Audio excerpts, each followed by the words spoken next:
Bonjour à tous, j'espère que vous allez bien. Aujourd'hui, on va déboîter une boîte.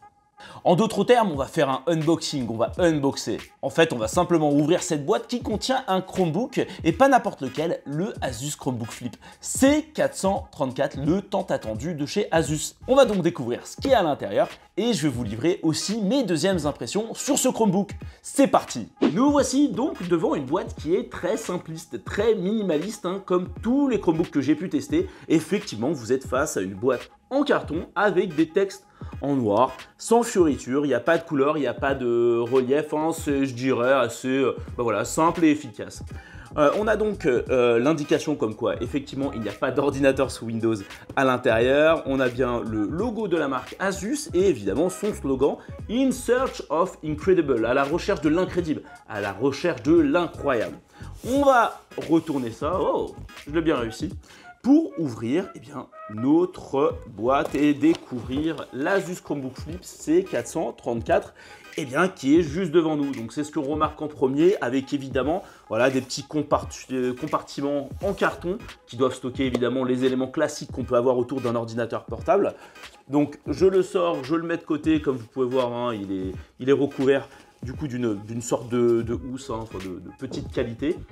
À l'intérieur, si on continue à faire des recherches, un carton qui n'a pas d'utilité à part celui de tenir le Asus. Qu'est-ce qu'on a d'autre ici?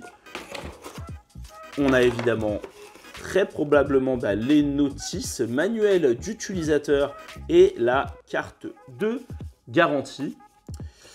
Et nul doute qu'ici on a notre boîtier d'alimentation de chez Asus, qui est un peu différent de celui d'Acer. Là on est sur un boîtier compact, carré, qui se branche directement en fait à la prise secteur, tandis que effectivement chez Acer c'est un boîtier qui est relié par un autre câble qu'on branche ensuite directement sur le secteur. Donc voilà pour ce qui est de ce unboxing. C'est la première fois et c'est assez rapide. Je pense qu'il n'y a rien d'autre, faut pas aller chercher midi à 14h. Voilà, c'est suffisant comme chose, surtout que ce qui nous intéresse c'est ce qu'il y a juste ici, évidemment.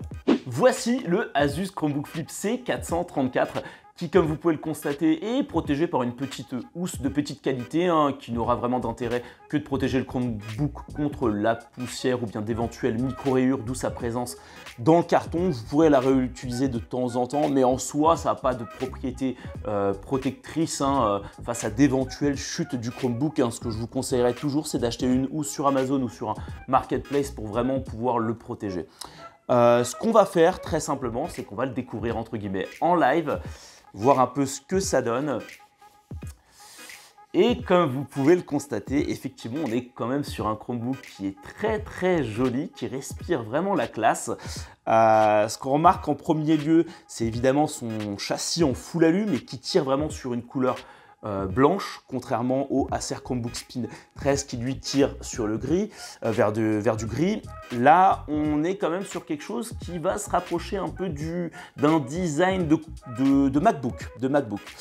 Qu'avons-nous d'autre? Alors ici, le logo d'Asus qui est centré, ça reste très classique. Un logo Chrome qui est en noir, qui je pense est utilisé vraiment pour dire « Hey Coco, là, ce Chromebook, il est premium ».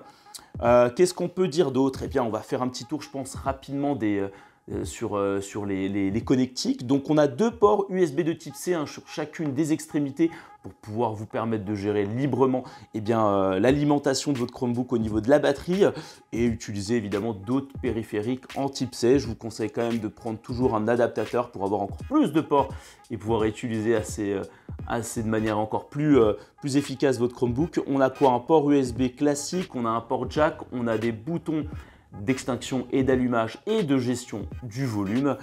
Et on a aussi un port micro SD qui vous servira très probablement.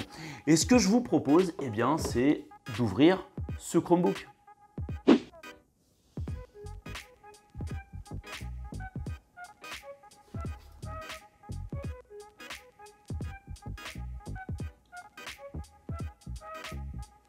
Ce qu'on remarque directement en ouvrant ce Chromebook, c'est évidemment son clavier, alors qui est de couleur blanche. On a des touches de couleur blanche, hein, alors que moi, enfin voilà, sur tous les tests que j'ai pu faire, en général, on se retrouve avec des touches noires, ce qui est très classique.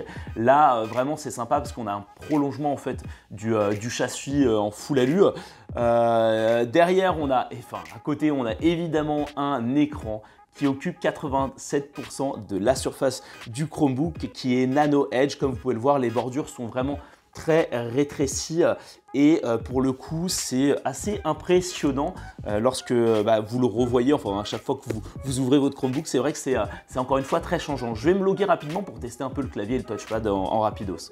Au niveau du clavier et du touchpad, alors on va tester en live un test du Asus Chromebook Flip C434.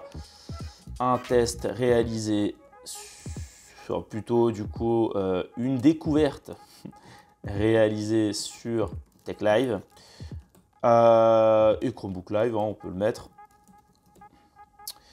Franchement, le clavier est très confortable. On sent que les touches sont plus solides que mes expériences précédentes sur d'autres Chromebooks.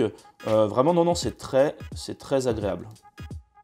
Au niveau du touchpad, alors rien à dire, ça reste très propre, hein. Par contre, on sent quand même la différence par rapport à du Corning Gorilla Glass où ça va être un peu plus glissant.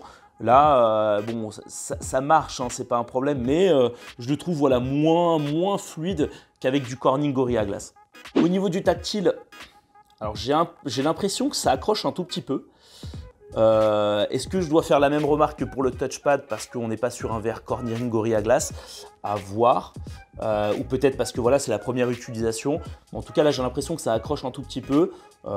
Mais ça reste, comme vous pouvez le voir, hein, fonctionnel, c'est pas un souci. Ce Chromebook est évidemment convertible, d'où le flip dans le nom. Donc, on va le convertir. On va le mettre en mode tablette. Alors comme vous pouvez le voir, bon voilà, c'est assez simple, j'ai pas de difficulté à le faire. Ce qui est quand même très impressionnant toujours, c'est l'écran, quasi borderless, hein, ça en jette vraiment. Et en mode tablette, c'est ultra plaisant. On va le mettre rapidement en mode tente pour confirmer un peu tout ça. Et effectivement, enfin voilà, je pense que la valeur ajoutée de ce Chromebook, ce sera vraiment son écran. Autrement, bah voilà, pas de souci particulier pour le convertir, hein, ça fonctionne très bien, c'est très propre pour le moment. Voilà tout pour cette vidéo, j'espère qu'elle vous aura plu. Bien évidemment, je vous prépare un test plus détaillé, plus élaboré du Asus Chromebook Flip C434. Alors n'hésitez pas à me suivre sur Chromebook Live et sur TechLive, à liker la vidéo, à la partager et à vous abonner si vous ne l'êtes toujours pas. Et je vous dis à la prochaine. Ciao, bye bye.